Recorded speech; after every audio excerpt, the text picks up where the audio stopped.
Hello, Mr. Petru. Hello, Doctor. Hi, have a seat. Thank you. So, how are you today? I'm okay, I'm well. It's been a while since I last saw you. It has.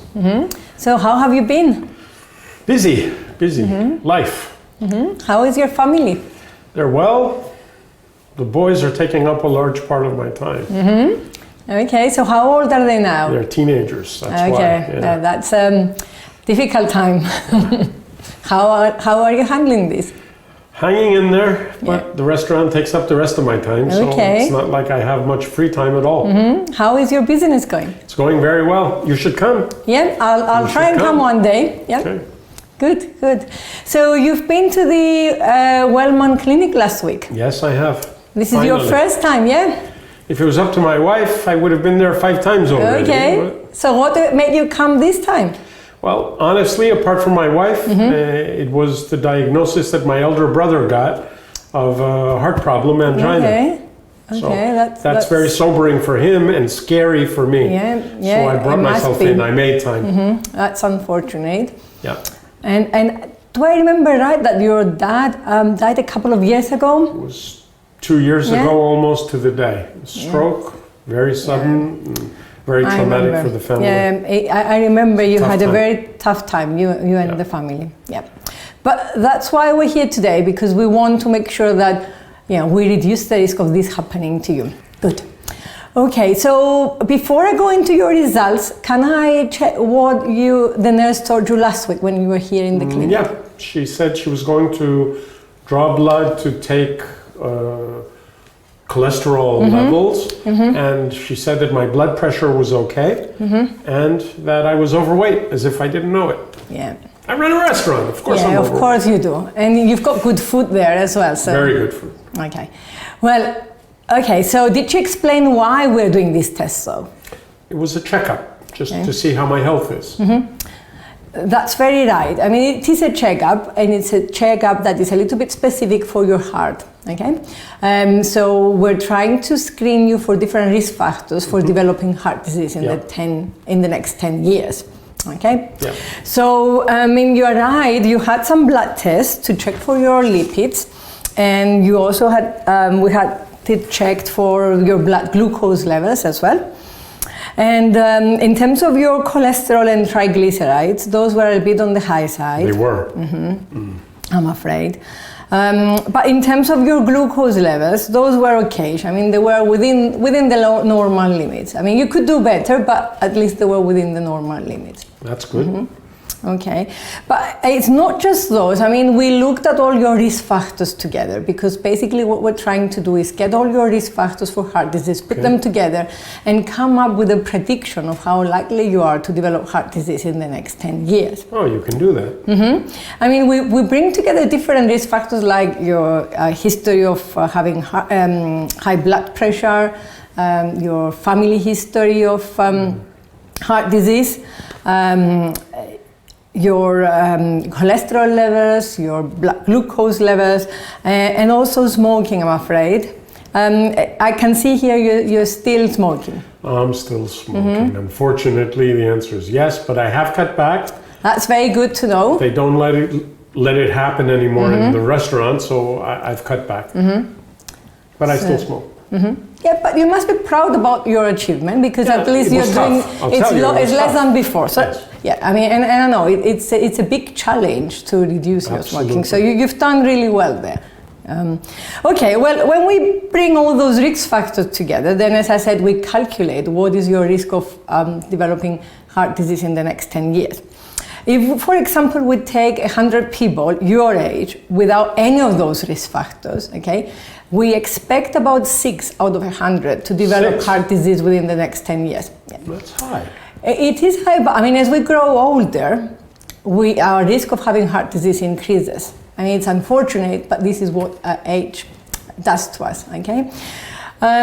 In your case, because of all the risk factors we've discussed, okay, if we had 100 people like you with the same risk factors, we would expect about 20 to get heart disease in the next 10 years. That's surprising. That's quite a jump. It is a jump.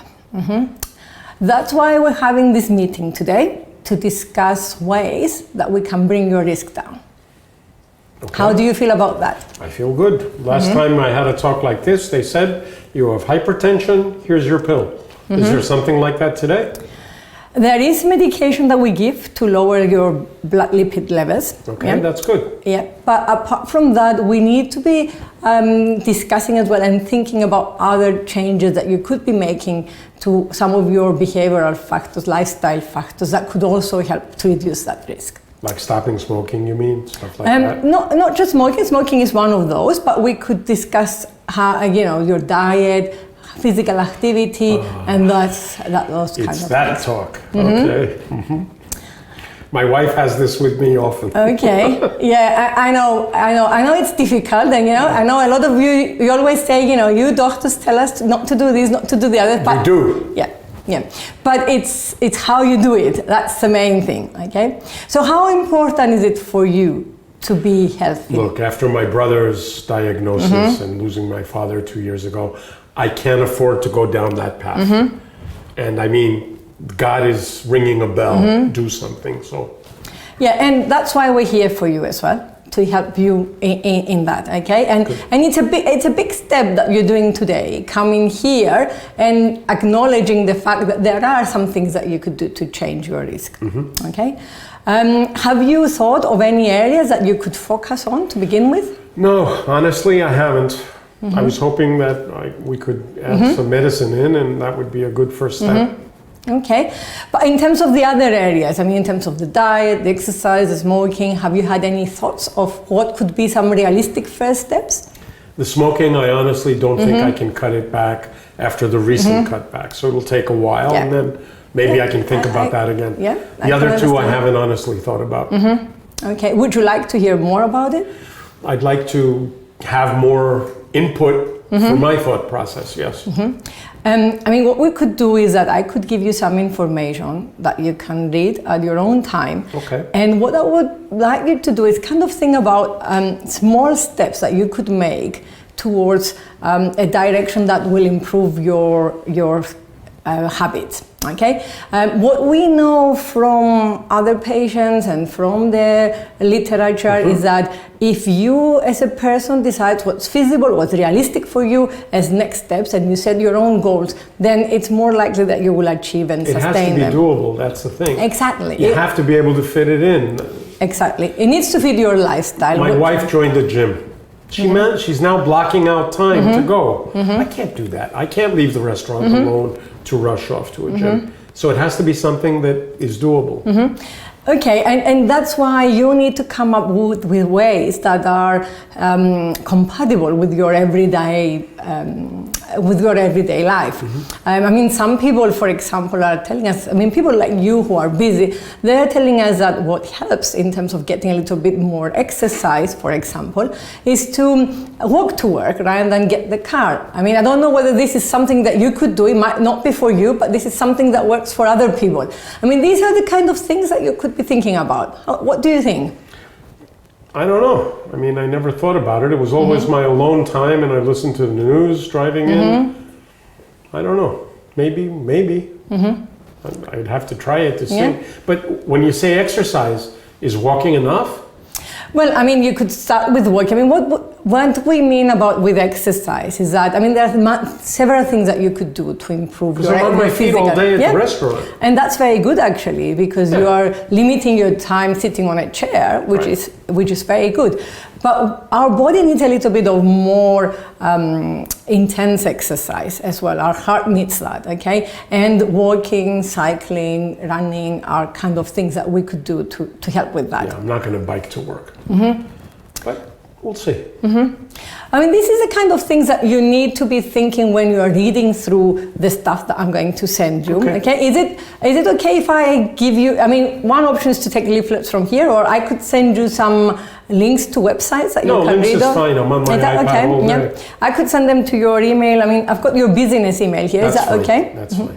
I mean, the main purpose of our meeting today, it was just to initiate this discussion, okay? To initiate a discussion of how you as a person can see yourself in the next 10 years and how you as a person can think about changes, little steps at a time, okay?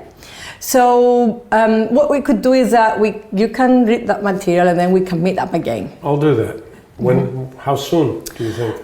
It is a month long enough for you to get. Should be okay. Okay, so we could book an appointment in a month's time, and you get your time to kind of read through the material, and then we can think about small changes, small goals at a time on how you can improve your health. Baby steps. Baby steps. Yeah. Sounds like a plan. Good. Well, it was a good start that you've come here today. I'm pleased you've come. Okay. I'm sure we'll be able to help you if you are ready to make the changes yourself. Okay. So we've got a plan then. Okay. Let's go to the reception and we book the appointment. Let's do that. Just follow me.